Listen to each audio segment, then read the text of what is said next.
Міндетті әлеуметтік медициналық сақтандыру бағдарламасы деген не? Егер адам аяқ астынан өзін нашар сезінсе, ол жедел жәрдемді шақырады. Жедел жәрдем оны ауруханаға жеткізеді. Онда оған шұғыл түрде операция жасалады.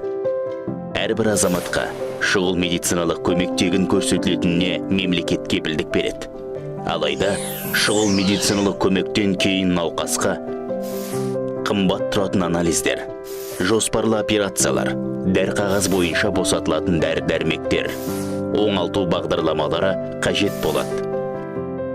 Мұның бәріне ақы төлеп қол жеткізуге болады. Ал енді сізде міндетті әлеуметтік медициналық сақтандыру бағдарламасына ай сайын ең аз жарна төлеу арқылы осының бәріне қол жеткізуге мүмкіндік бар. Сіздің денсаулығыңыз өз қолыңызда. Міндетті әлеуметтік медициналық сақтандыру.